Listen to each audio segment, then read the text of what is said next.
In the Islamic tradition, the Prophet, peace be upon him, peacefully started a call to Islam in a city called Mecca at the age of 40. Invited people to this religion, started reciting the revelation that was coming to him. Some people accepted it, most people didn't. People got more and more offended as he continued to recite it. So there were attempts on his life. Then there were attempts on the lives of people who followed his faith. It got to the point where they couldn't live there anymore. So they had to actually secretly escape to another city, leaving behind their businesses, their homes, their families, in some cases. Some people were killed, tortured to death, while not fighting back.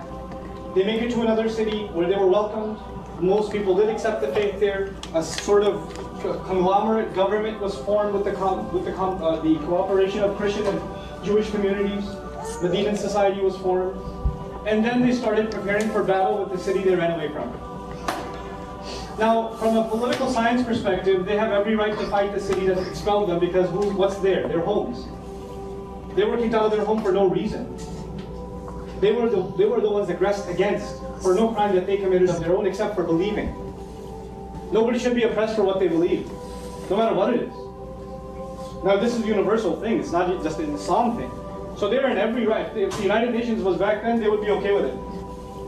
They would be okay with it. Now this war starts, and it's going on, and it happens. There's several battles that take place, and eventually the Muslims win. And how do they win? They actually peacefully march into the city of Mecca with 100,000. They're overwhelmed by the numbers, and they walk in and they don't kill it. They actually pray, and everybody just drops their arms like there's too many of these guys. And then the Prophet gathers all of the enemies. All the chief enemies that were in battle just a year before, 2 years before, they were out for blood. He gathers all of them and says, I will say to you what Joseph said to his brothers. There's no harm coming on you today. Then revelation comes. This is not the Prophet talking now, it's revelation talking. Revelation comes and says, these criminals that fought you all this time, give them 4 months. Give them 4 months to think about the faith. Take them to a place that's safe so they don't feel intimidated. If they decide that they want to be Muslims, fine. If not, they better not come back, and if they do, kill them wherever you find them. But they have how much? 4 months.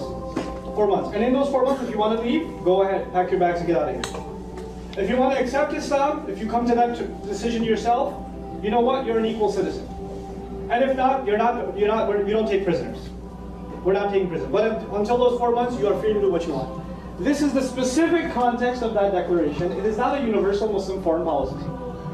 It has actually nothing to do with what will happen after the prophetic tradition, because we believe that the punishments of God, like the flood of Noah, or earthquake or fire from the sky, or the town sinking into the ground, those kinds of punishments come from God. You know when they come? When a messenger is in the flesh with the people and he's rejected, then God's wrath comes.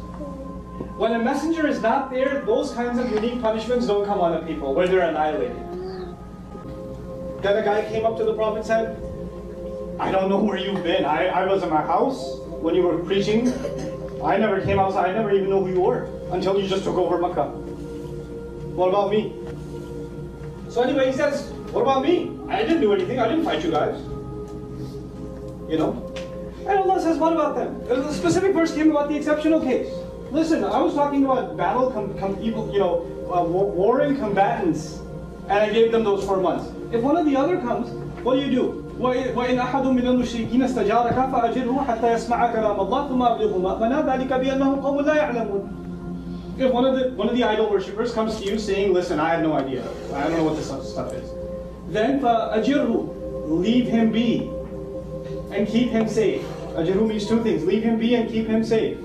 حَتَّى يَسْمَعَ كَلَامَ اللَّهِ, until he gets to hear God's word. ثُمَّ أَبْلِغْهُ مَأْمَنَهُ, then after he hears God's word, take him to a safe place. ذَلِكَ بِأَنَّهُمْ قَوْمٌ لَا يَعْلَمُونَ. That's because they were a people that didn't know.